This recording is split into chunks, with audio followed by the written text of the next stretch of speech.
सुनाओ कूपिड लिमिटेड आप देखिए 113 रुपए 19 पैसे का भाव देखने को मिला। एंड यहाँ पर ना अगर आप देखेंगे तो कुछ रेड फ्लैग्स भी आपको देखने को मिलेंगे, लेकिन अगर आप देखेंगे ग्रीन फ्लैग्स तो उसका भी एक नाम है। Hi this is Dev and watching traders diary.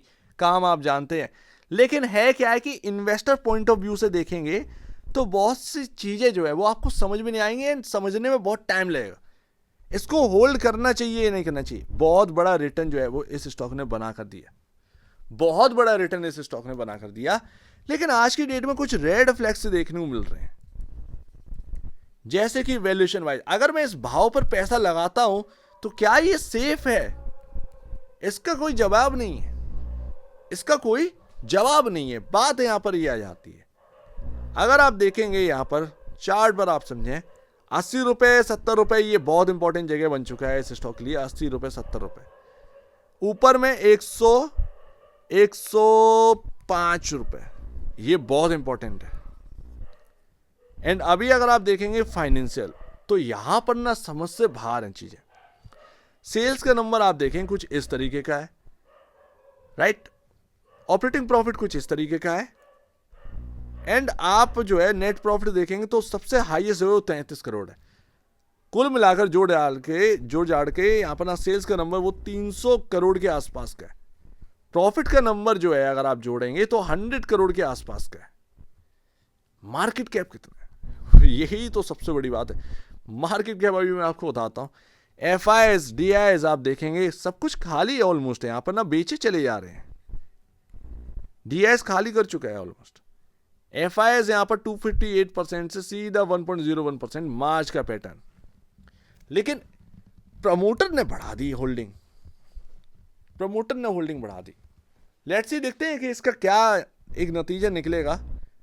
But अगर आप देखेंगे ये रही वैल्यूएशन 15,173 करोड़ की, मतलब जिस कंपनी का प्रॉफिट्स 100 करोड़ के आसपास का है वो यहां पर ना वर्क कर रहा है 15,173 करोड़। यही सबसे बड़ी बात है कि कोई बहुत बड़ा ब्रांड नहीं है, आप एक मैन्युफैक्चरर हैं, उसके बावजूद छोटे मोटे ब्रांड है बट उसके बावजूद आपका यहां पर ना ये जो मार्केट कैप है, ये जो वैल्यूएशन बहुत बड़ा है। यही तो मैं आपसे कह रहा हूं कि कुछ रेड फ्लैग वैल्यूएशन बेसिस पर आ जाते हैं कि ये टिक पाएगा या नहीं टिक पाएगा। 29 time price to book value and 181.75 time P ratio है। बुक वैल्यू 3 रुपए 88 पैसे। तो चीजें समझ से बाहर है। टिका है वो एक अलग बात है, चीजें समझ से बाहर है। ये डाउट क्रिएट ये करता है कि इसमें पैसा लगाया जाए या नहीं लगाया जाए। बात साफ है। अगर आप देखेंगे तो यहां पर ना बाय आरएसआई आपका 80.87 का देखने को मिल रहा है। ओवरबॉट जोन में ये स्टॉक है अभी। तो यहां पर ना आप देखोगे 85 के अराउंड यहां पर ना मूविंग एवरेज है, दो मूविंग एवरेज है। इंपॉर्टेंट जगह 105 अभी करंट में, और फिर 100 आपका साइकोलॉजिकल है।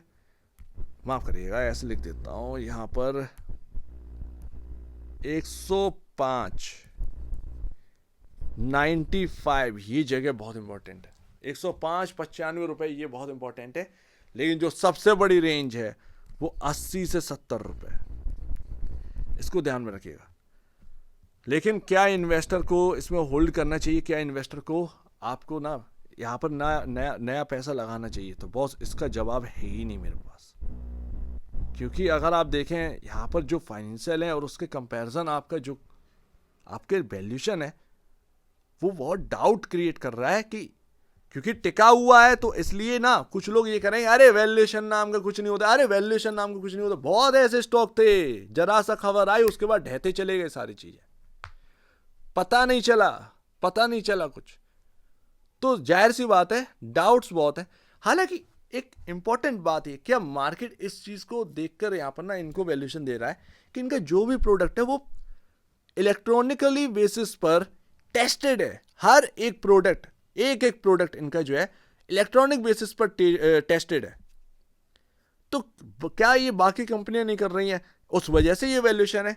Don't know, but actual basis पर जो आपके फाइनेंशियल उस हिसाब से अगर आप देखेंगे तो बस बहुत बड़ा यहां पर ना मार्केट कैप है, वैल्यूएशन बहुत अलग है कंपनी की। सो लेट्स सी देखते हैं। By P ratio by price to book value बहुत महंगा है। यहाँ पर पैसा लगाना चाहिए नहीं लगाना चाहिए, आपको होल्ड करना चाहिए, ये आपको खुद समझना है। ज़रूरी बात ये है, ज़रूरी है बॉस। लेकिन मैं आपको एक बात बताऊं, मेरे हिसाब से ना आपको इसमें शॉर्ट टर्म प्ले करना चाहिए। जैसे कि अगर आपके टेक्निकल बेहतर है तो आप इसको शॉर्ट टर्म प्ले करिए, यहाँ पर मूवमेंट बहुत स्ट्रांग रहती है, आप उससे पैसा बनाइए। लेकिन मैं लॉन्गर टर्म का नहीं कह सकता, क्योंकि वो मैं खुद ही डाउट में है सारी चीज़ें, तो कुछ पता नहीं है। तो अपना डिसीजन लॉन्ग टर्म वाला खुद ही लेना पड़ेगा, जैसा भी आप लेना चाहें। सो उम्मीद है कुछ आपको समझ में आया होगा। एक बार वैसे पहले आप बेचें पहले अपने ब्रोकर एडवाइस से जरूर सलाह लीजिएगा, खुद की स्टडी करेगा, उससे बेहतर कुछ भी नहीं है, खुद की स्टडी मस्ट है। तो आप दीजिए वीडियो देखेंगे, वो तो धन्यवाद दोस्तों।